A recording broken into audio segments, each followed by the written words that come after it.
Welcome back to Group Y Live. I'm Oli Russell-Cowen, and today I'm joined by Adam Wilson, founder of creative agency Decal. Adam shares his journey from the ad world to launching his own agency, breaking down how understanding subcultures, not just demographics, is key to modern marketing. We dive into the rise of creators, the power of real-time audience insight, and how Decal's diverse team drives innovation. Plus, Adam drops some shared advice for his aspiring agency founders and gives us a peek at some of their bold new campaigns. Let's jump into it. Hey, Adam, how you doing? Hello. Great, Oli. How you doing? Yeah, pretty good, thanks. Great to have you on the show. Yeah, it's good to be here. I'm loving everything you've done, and this is a whole new frontier, it seems like, for you. And there's new news for you? There is, yeah. I didn't know that was going to come up so quickly. I told you I was going to turn this into an interview of you. Yeah, so we just I've just launched a global brand marketing and sort of strategy agency over here in Europe. So I'm based in Portugal, but I kind of go back and forth to the UK quite a lot. Yeah. And prior to that, I was at Liquid Death, so I was heading up their like international expansion and their lifestyle marketing. Cool. But I want to talk about there's so many questions I have for you. I'm in good company. Another glutton for punishment who decides to start an agency, which is historically the worst business model known to man. But we can even talk about that. What kind of inspired you? Because your start was in copywriting, is that right? That's kind of how, and then advertising and sure. What sparked the interest to get involved in that? In advertising in general? Yeah. Oh wow, we're going way back. We're going back. We're going to be bouncing around a little bit, but I'm just curious of how that came about. Well, we're going to start in fourth grade. No, it's a true story, really. There was design the cover of the yearbook contest, and I won it. I was way into space. I went to space camp and all that stuff. But yeah, and I believe the headline was "Bemis is out of this world," which is the name of the school.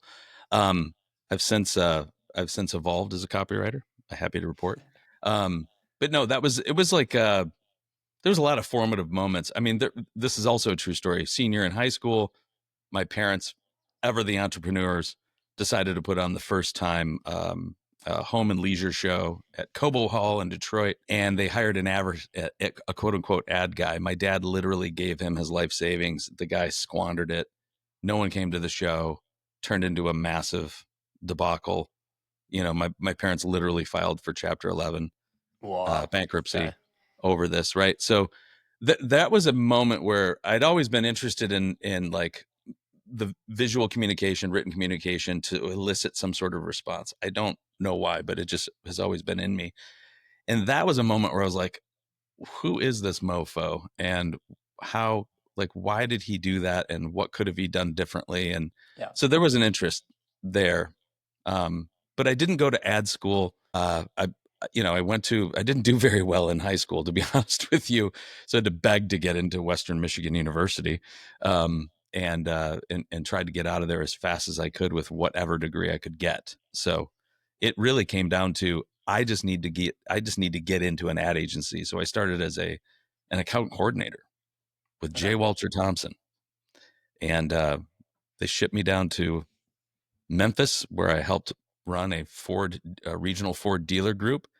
And our writer quit out of the Atlanta office, and found myself ghostwriting and selling TV spots as an account coordinator. And so I, sort of called up the folks at the mothership in Detroit and said, "Can I come back? Do I have a reel now? I have a reel." And they hired me as a junior copywriter.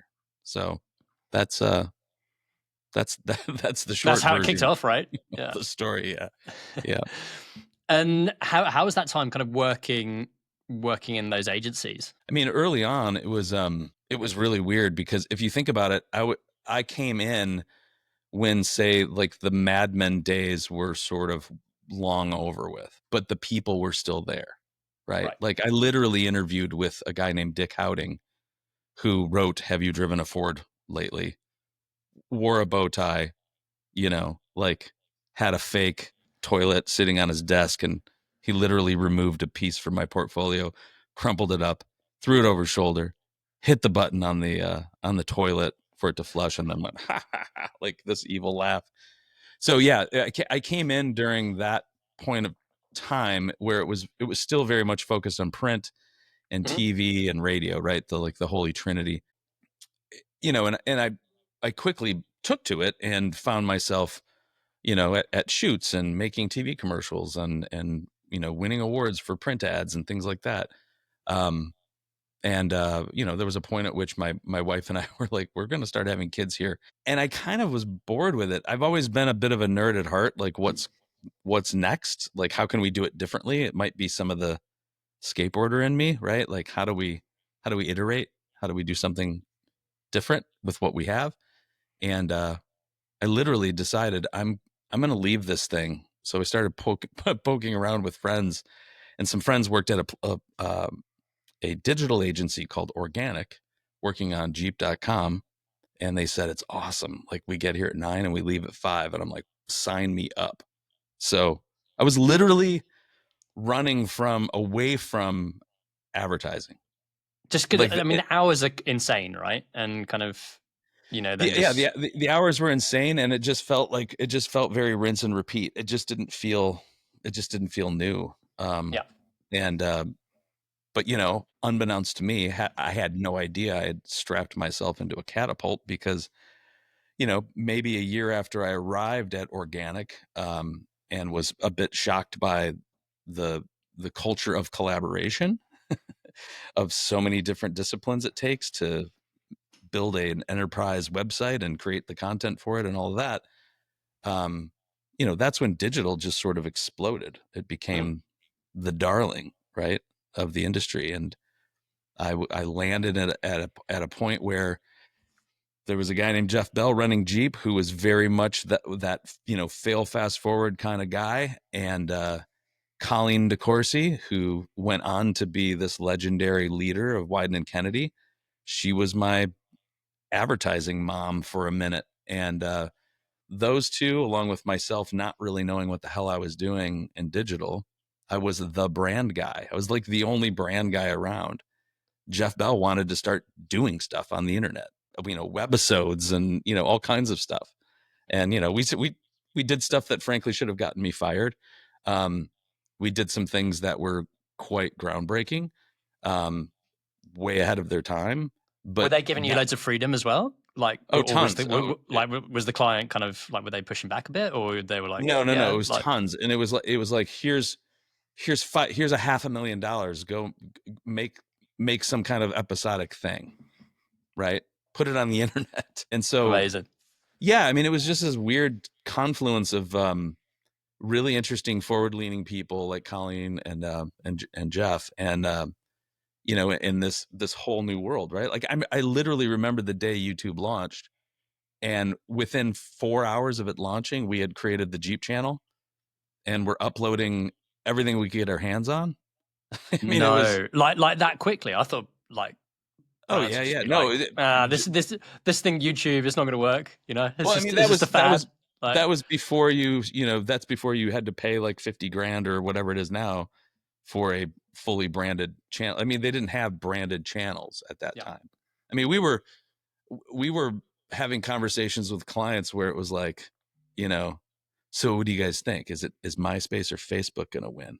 So that, that was, like I said, I was sort of strapped into this catapult, and suddenly I was just invigorated, right? Like, everything I knew about uh, manifesting brands creatively, I suddenly got to apply it to a whole new realm, with this menagerie of people, UX people. I learned UX, I learned all of this stuff, and it didn't take long for me to all of a sudden be very in demand to the larger creative agencies who wanted what I knew how to do.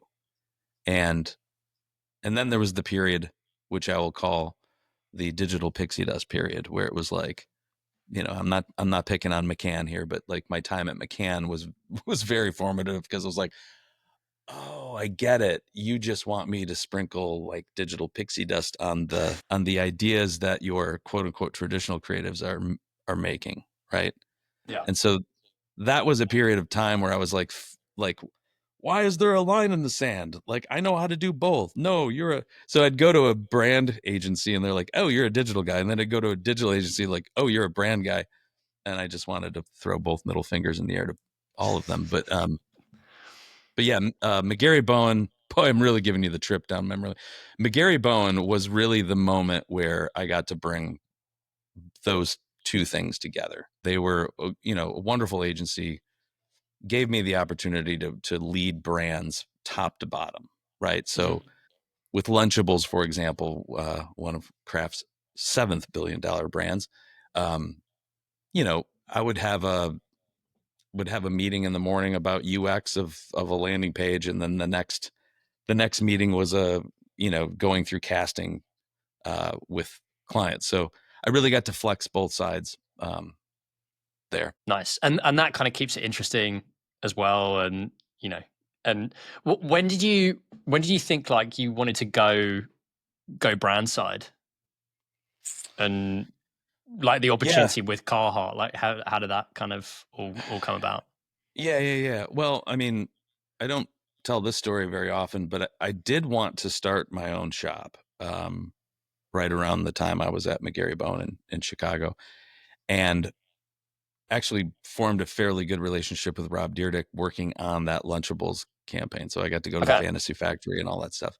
nice. And I pitched an idea of a kind of new, different kind of agency, and he loved it. But he wanted me to move out to LA and all that stuff, and I wasn't having that. I was yearning for my Michigan. So so we came back to Michigan, and it just so happened there was some conversation happening with the folks over at Carhartt, and uh, it led to my landing that job as brand marketing director for North America, which was massively, probably the most formative in terms of wanting adding a little more fuel to the fire to start an agency, because Okay, I suddenly became a client.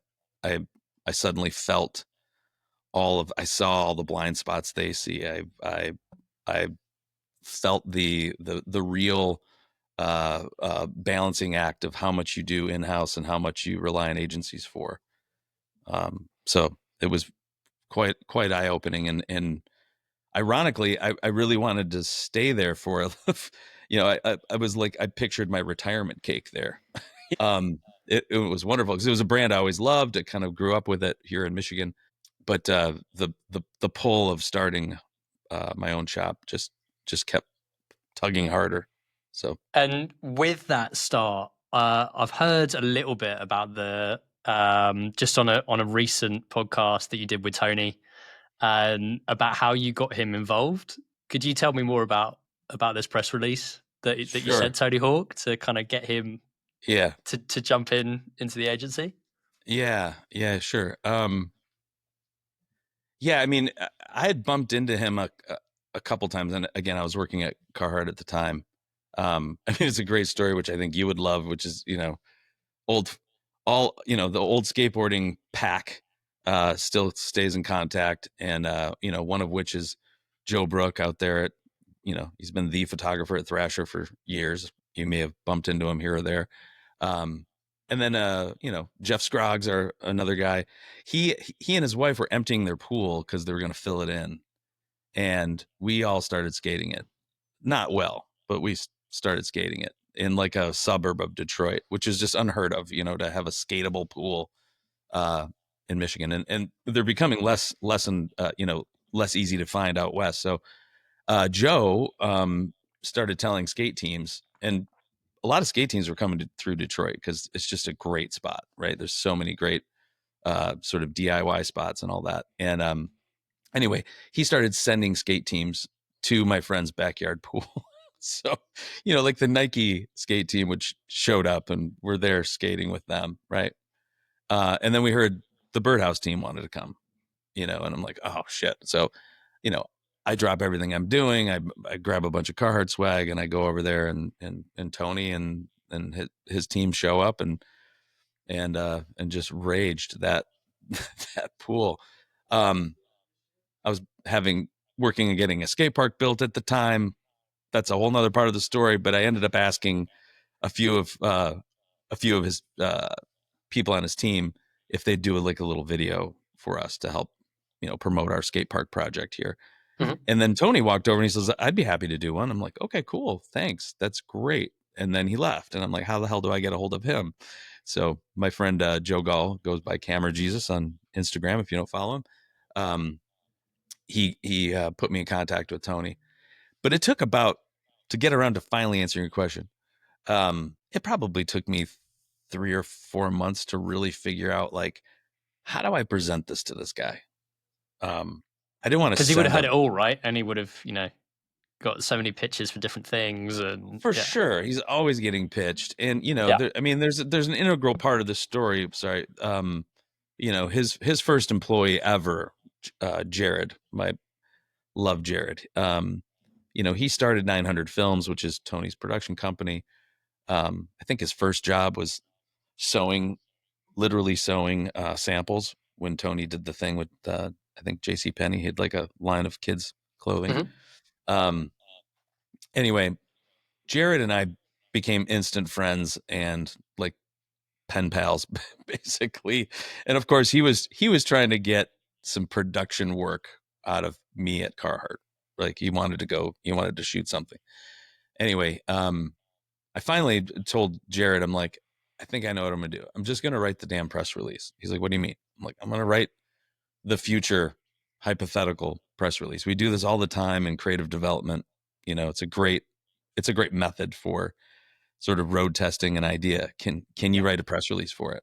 And what's the headline, all that. So that's what I did, and I sent it to him, and it seemed to work because it was like within an hour he's like, yeah, let's get together and talk about this. So that's nice. that's how that went down. And what was the kind of, I guess, the main idea around it? Was it sort of looking like, Yeah, you know, it's like a massively competitive landscape? What were you thinking, and what kind of went into that press yeah, release? yeah. So I would be lying if I sat here and said I knew the importance of having to differentiate as a small agency. Um, but I was smart enough to know that we didn't want to come out and just say what everyone else is saying, because it seemed like over the past 5 or 6 years since we've been doing this, Yeah, a new independent agency pops up every month or so. It had to be something different than we're small and nimble, or we're veterans and at half the price. So the sort of provocation was, let's look at strategy and creative through a different lens, and that is not looking through a wall of an agency. Like let's not build another walled garden. We've all worked at those yeah, and we know the limitations. So let's build something from the sort of the outside in. Let's have just as many agency outsiders who've never worked a day at an agency here as we do agency insiders, formally trained agency people. Why would you do that? Because we saw the creator economy really sort of getting its legs and gathering captive audiences. And as a marketer myself, I started to realize that spending a lot of money trying to buy relevance versus building audiences, and creators are just masterful at doing that. So how do we build an agency that does that? We did not really know exactly how we were going to do that day on day one. Um, I would say it was probably only the past 2 years where Mhm. we've really formalized it, where we've really gone, okay, our hunch was right, and now let's put some operational excellence around that. And so that's what we've been doing. So the impetus was agency of outsiders should have a more direct connection to the culture at large than an agency that isn't built with agency outsiders. Yeah. That And was the first hypothesis. did you like, was that something that you co-founded with other people, as well as with Tony, or was it sort of, it was your idea initially that you wanted to do it, and you were going to kind of do it regardless if people were going to get involved? Yeah, Um, yeah. I'm certainly a Lincoln's cabinet kind of person. So, yes, that was the idea I had. mhm, When I got Tony interested, that's when I started going around to people I knew, and started trying to kind of assemble the A team. And so, my first partner at J. Walter Thompson, to bring it full circle, Ryan McConaughey, I hit him up, and of course, being the elf that he is, like the next morning, I had an 18 slide deck in my inbox with like, you know, that kind of visualized and started to lay things out. So, yeah, I mean, there's a few other partners involved. I mentioned Jared earlier. He's a partner. There's a wonderful, we're kind of this weird amalgamation of founding members. There's a wonderfully talented production company called World Fair out of mhm. Detroit. They have a stake in Decal. Not every single production, we automatically give to them, but they've certainly been part of some notable projects with us. So yeah, the Nice. founding team is very a lot of diversity of thought, and but a lot of outsiders. I mean, building the what we call the cultural advisory board, that is something that I don't think any other agency really has, and that really gives us the credibility to talk about subcultures and to actually create a strategic process by which we uh, you know use subcultures as a looking glass. Um, I can tell you more about that in a minute, but these are people like Paul Blair. He you know you probably don't know him by name. He goes by DJ White Shadow, quite successful, world renowned DJ, but he's also a music producer. He won a Grammy for co-writing and producing Star is Born with Lady Gaga. Mhm. So it's people like him who really, really keep us in check in terms of making sure that our strategies and the way we're approaching things are coming from a very authentic place, not just throwing that word out, but like truly authentic. Um, and sometimes they're wonderful creative resources. Paul has pitched some really amazing creative ideas. So, and there's six of them on the board, and they all have a little sliver of equity and Decal, so they can kind of stay close to what we're doing, but we want them to continue doing what they do, Yeah. and and a And all, fantastic Rolodex. I mean, I was just going to say, everyone would have a massive, really, really decent network, which, y- mm, yeah, like we're not trying to be the influencer agency, but like we're doing this campaign with Scott's Miracle Grow. Um, Launched a whole new brand for them, and part of it, there's a heavy sort of influencer component, and it's there's a lot of agencies out there that specialize in it, and talent agencies and all of that stuff. It's not like we're going around management. Eventually we have to deal with them, but we can run ideas past almost anyone, it seems, pretty quickly, which is yeah, which is cool with that board having such deep networks. that's great.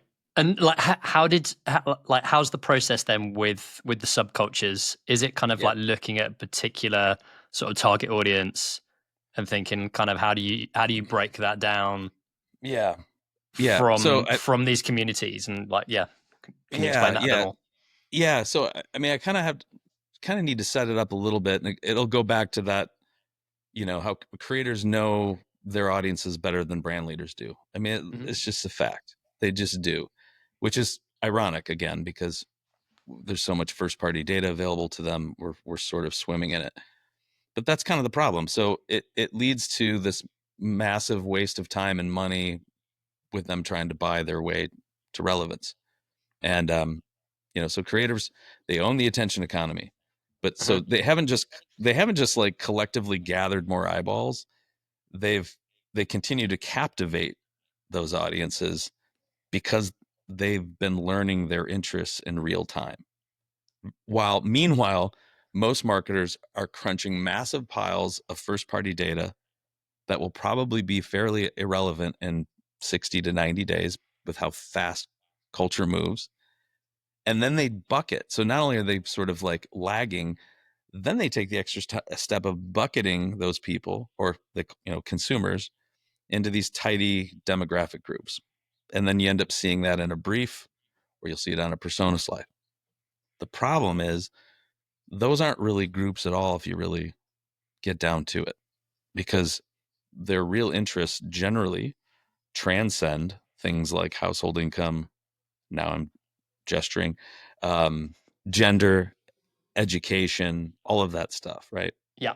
So like I keep saying this, I'm a 51-year-old uh, guy who always wanted a WRX Subaru, and I'm suddenly on Reddits and forums that are all about that with people who share and coalesce around the same interest of JDM in general, but they're anywhere from 17 to 70 years old, and they're So male the and they're demographics go out the female. window, right? They kind of With do, them. and I mean, I'm not saying they're completely irrelevant. They certainly help with paid media campaigns and things like that. But Mhm.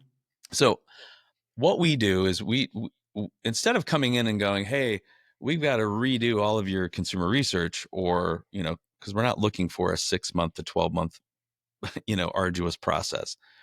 uh I mean, the best way to talk about this is Scott's. They dominate the lawn care category, and as such they know pretty much everything you could possibly know about their segments. There happens to be a number of them. Yeah. They gave us two to launch a brand new throwback brand. We had a hunch that there's probably something different about them. And look, their brief and everything they told us about this consumer is top notch, right? Um, but even the best brief just doesn't paint a very high fidelity picture of who these people are, what motivates them, what are their interests, and all of that. Generally, there's like a little place in the persona slide that says their interests and passions, and Mhm. like uh, hysterically, it's usually like MRI data has them pegged at like they over index with social media. Wow, who Yeah. doesn't, right? Exactly right. Like, okay, so they're not Amish. Great. Actually, Amish index really high with social media. But so we kind of walk right past that and we double click. And what we do is, and it's really not crazy, proprietary stuff here. We're using a combination of some AI tools and some good old fashioned social listening to identify the top 2 or 3 subcultures that within that segment. So we just walk past the demographics and we go looking for uh, the most actively participated in subcultures. And when you identify those within a segment, the next double click is find the most passionate, Mhm. because in any subculture there's usually the really loud ones, and this is where archetypes come into play. I'll spare you that. But once you find the most passionate, and this is really the simplest thing we're doing, is we go do good old fashioned one-on-one interviews with them. We might give them some tasks, some journaling and things like that. I mean, these are methods. These are kind of old school planner methods and consumer research methods that we apply. But here's the biggest difference. We don't go in and start asking them about lawn care. We go in and start asking them about their yoga obsession or their keto. Tell us about your keto blog. And and it's crazy how much, lo and behold, when you want to talk about something a human being has invested most of their discretionary time and income on, they're they really open up. And And you they're get just pumped to talk about it, right? They're they're like, pumped to talk about it. Most of the time, you don't even, I've sat in on some of these sessions. Most of the time, you don't even need to talk about the product because you learn everything you could possibly know. With this particular group, a lot of them when we got past the thing they're really passionate about and started getting into other things, they volunteered some very key information to us, which is, I like a healthy lawn. Actually, they didn't even use the word lawn. They used the word yard, which really, really hit us and found its way into the strategy. Um, they want a healthy yard. They want their kids and their pets to not be harmed by anything toxic on their lawn. But that's not what they're thinking about first and foremost. They're thinking about it as an outdoor space. They're thinking about how it evolves as their kids hit different life stages. mm-hmm, Um, they're thinking about expanding outwardly their living space. Like when they go to a big box store right about now, and all the fertilizers out there, they're walking right past it like at Costco because the trellis with the bistro lights caught their eye, or what's the next trampoline that their kids might want, and all of that is really hard on the turf in a backyard. And so this is a very refreshing place for us to be in this category that has essentially told people what to do, and it has to be green and it has to look like a golf course, and it's created this whole sort of culture of like of lawn bros, right? Like that are on TikTok showing how perfect their edging is and all of that. This is the brand that's going, no, that's not actually. Our people are way more into having fun and the freedom of the American yard. And we learned that by talking to people about the subcultures they're a part of. yeah. I don't, I, and we've done this with Gibson, we've done this with Wolverine, and it's a really kind of new and old way to conduct some consumer research and find those gems that you can start building narratives around. And it's fast too. It's like, you know, 6 to 8 weeks. And So because things change so quickly, right? That whole sort of like, I don't know, if you like look at social, like that, the speed of culture thing, and like diving into, say, like give skateboarding, for example, it's not just, oh, well, you skateboard, everyone's in the same category. It's like grown into such a beast that you then there's all these different subcategories within these like sports or cultures, and it's sort of breaking up the culture into different components, right? yeah, for sure. I mean, there's niches upon niches within niches, Yeah. right? Yeah, of course. Yeah, that is really true. I think when we conduct this kind of this kind of research, we're not really slicing and dicing that finitely. Um, we don't really have to. Um, there might come a time where we start digging into the subs of the subs Hmm. and subcultures, but right now it's just a really effective methodology, and I'd like to think that this is the thing that differentiates us. I'd also like to think that it leads to just, I think, very truthful work. I When I look at the work we've done, we're so far anyway, we're not breaking down the walls at can yet, but it's truthful, unbelievably believable work that really resonates with. And in all the testing we've done, generally it almost always comes back to, we found that little nugget of truth that perhaps the clients or maybe their former agency partners were overlooking, um, just because we double clicked, with the sub method. Hmm. And what would you say like gets you fired up with the agency? Is it sort of looking at, yeah, like diving into like doing stuff with current clients, or that excitement of, say, getting new like these new projects started, Yeah. working with the team internally, or with with like friends and different colleagues that you've worked with in the past? Yeah, yeah. I mean, there's so many things that that get me excited about this or continue to. I love the freedom we have to to go outside, to look outside for solutions. I mean, we did this thing with Maestro. We got to launch the famed guitar pedal brand. It had laid dormant for around 50 years, and Gibson decided to bring it back. And the first pedal, right, ever. Like when the Rolling Stones came out with Satisfaction, it was the first time a guitar pedal had ever been used in a recorded piece of rock and roll music. And it blew everyone's minds. What is that? And thus the guitar pedal was born. If you ever want to watch if you ever want to see the movie that terrified me about getting this assignment, it's called The Pedal Movie. I think you can watch it on Apple. Um, After watching that, I admitted to the client, I'm like, these people are going to know way more about this thing than we do, you know. So, but I digress. We wanted to figure out a way for these pedals to generate all the visuals for the campaign. And through our network, we found a sound artist slash hacker who literally wrote a little algorithm, a little piece of software for all of these pedals with their different tones, um, to generate the artwork. Okay.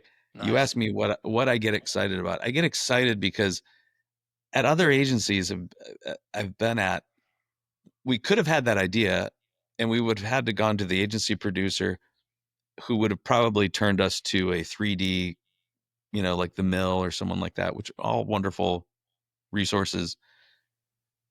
You know, if we would have said we want to write some code, you know, they'd have just been like, I don't know, let's just do 3D, you know, right? There's no internal roadblocks here, so Yep. that excites me.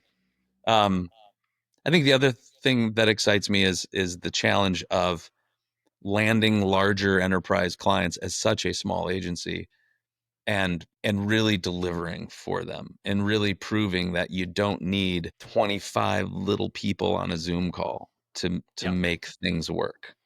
That there's a massive level of gratification. There's also a little bit of like, told you so, you know. So um, that continues to excite me.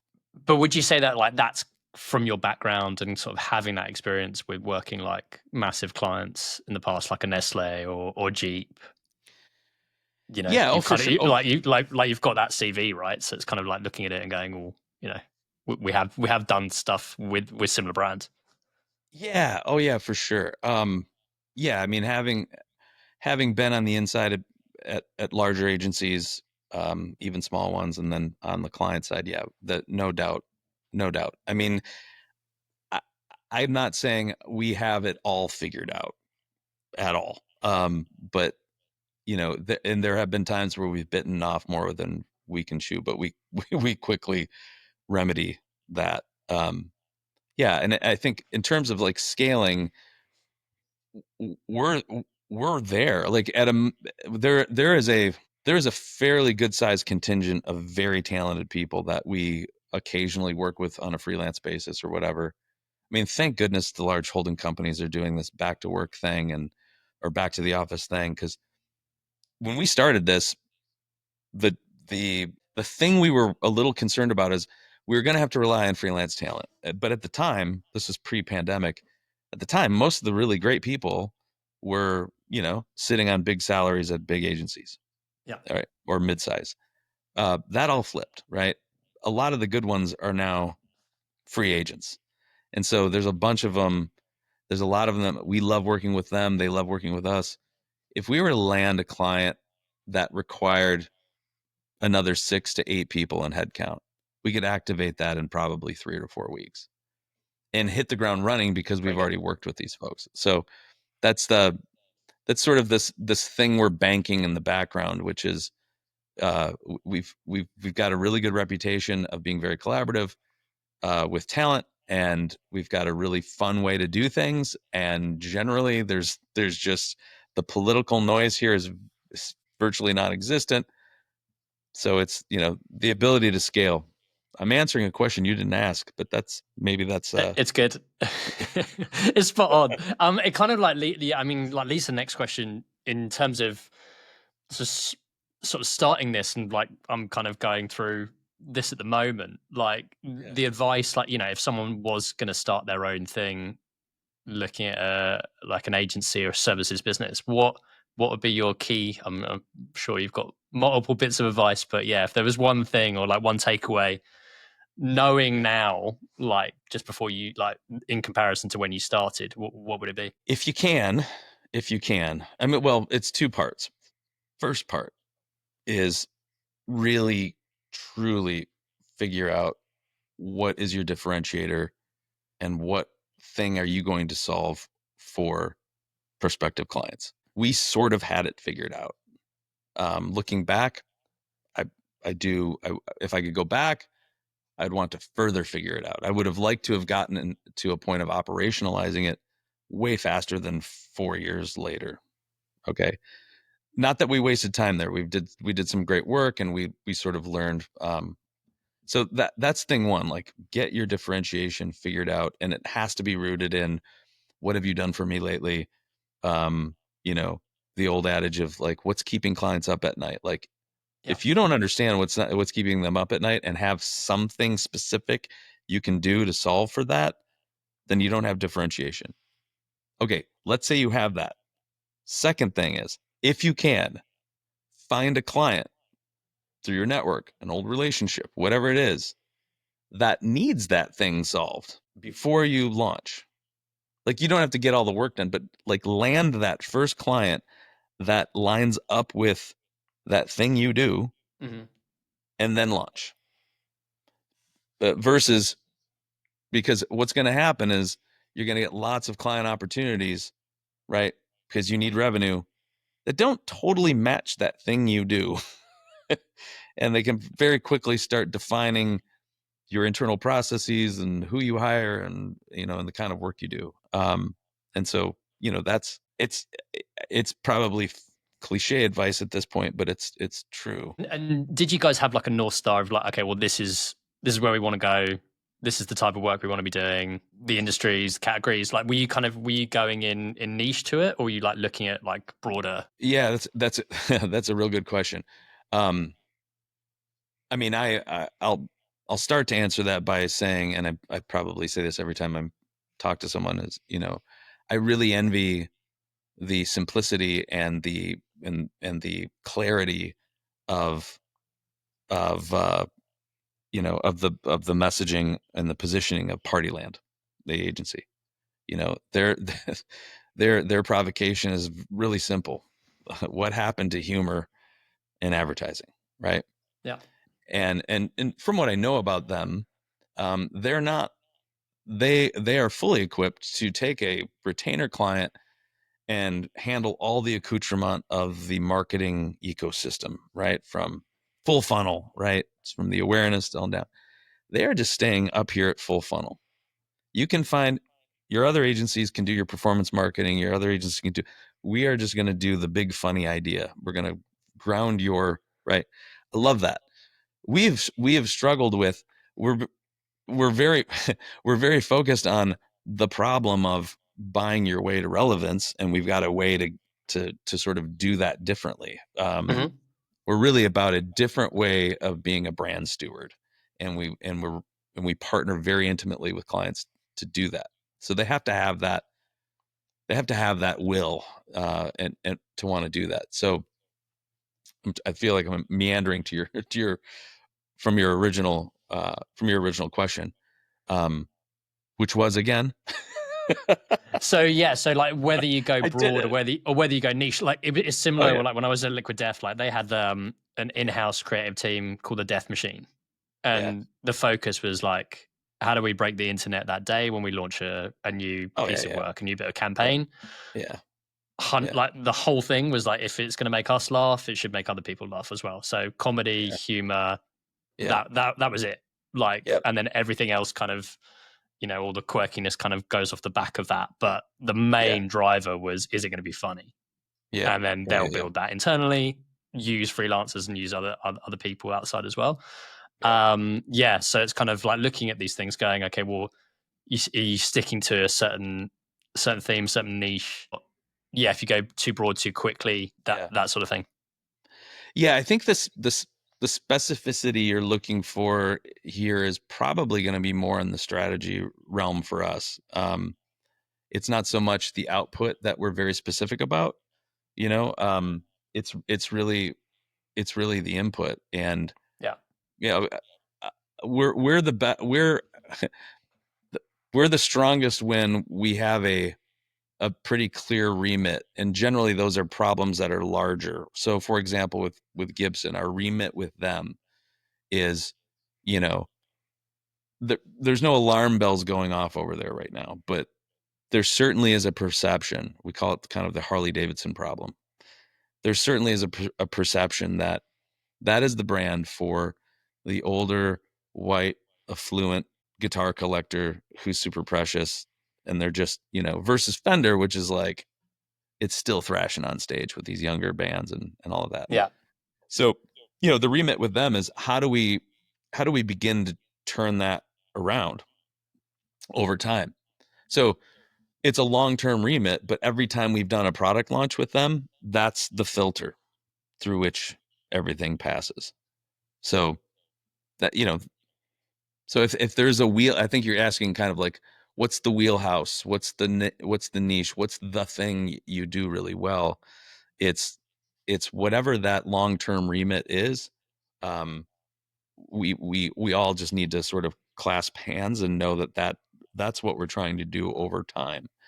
Um, I wouldn't say we are, although we're capable of it, but we're certainly not that flash in the pan, make you famous for a moment agency. yeah. Um, you know, which, you know, that's the brilliance of Liquid Death, and that it's, you know, win the internet at least every 3 weeks or four, right? Yeah, yeah, And yeah. and every single time it is the most uh it's the most hyperbolic manifestation of what the brand stands for. And it can be any category, it can be any collaboration, but Yeah, it's those two things, right? That's the center of gravity, which yeah. is brilliant, and why every marketing discussion now includes the words Liquid Death somewhere. uh, and yeah, what is there like? If you any exciting things you can talk about coming up? Oh, geez. Well, I mean, this campaign for OM Scott and Sons, that's the name of the new brand, the new old brand. So we went all the way back to 1868 when OM Scott, a Civil War vet, Mhm. came back from the war and started his grass seed company, thus, you know, essentially pioneering the American yard, right? So we have a whole campaign around that. We call him the original yard goat, greatest of all time. And of course we're out there on social. We've had to start social profiles from scratch with this brand, which has been, we've never done that before. It's going quite well. Follow on Instagram, it's great. OM Scott and Sons. um, Part of this campaign is, I think I mentioned earlier, there's a little bit of an influencer thing. It's the second time we've actually brought Tony in as talent. So you're I was wondering yeah about that. I was like, you know, he's got to be coming in for some yeah cameos, right? the first time was with Bagel Bites, relaunching the Bagel Bites brand. That work was great. And Tony actually co-wrote some of that stuff. But yeah, this one is really fun. It's basically challenging uh, goats in their own right to become a yard goat, which is, you know, all about the freedom and the fun and creativity of the backyard, not so much being obsessed with how it looks. The next one drops tomorrow, and that is with none other than Travis Pastrana, Oh, nice. um, doing some quote unquote yard work at Pastrana Land. So some pretty fun stuff that's coming up there. And doing it on a bike, or we'll have to wait and see. Plural, yes. Okay. There'll be Yeah. many motorized vehicles doing yard work. Awesome. So yeah, And that's a fun one that's coming up. what's the best way if people want to reach out to you guys? They want to get in contact. Sure. Well, you can always hit us up on our website. That is www.decalagency.com, DCAL. And then socials, it's at DCAL Agency, Decal Agency. Yeah, or hit me up on LinkedIn, DM me. I'm always willing to talk shop, and we're always looking for new bold clients who would like to get out of the demographic swirl of buying your way to relevance. I know there's a few out there that might want to change it up. Nice. That's my plug. Thanks, Adam. Appreciate the Oh, time, man. It's been awesome chatting, and really look forward to seeing the Pastrana launch when that drops. yeah, man. Thank you, and congrats on your new venture. I'm here for you if you ever want to chit chat about that or Definitely. partner on something or whatever. All right. Thanks, man. Sounds good. Thank you. Thanks for listening. We'll be releasing a new episode every 2 weeks on Thursdays. So don't forget to subscribe to the Group Y live podcast on Apple Podcasts and Spotify to be notified when new episodes drop. If you want to reach out to me, feel free to get in touch on Oli Russell-Cowen on all the usual social media channels. To find out about what we have going on at Group Y, hit up the website groupy.co to see our events, latest episodes, talks, and loads more. Thanks for listening.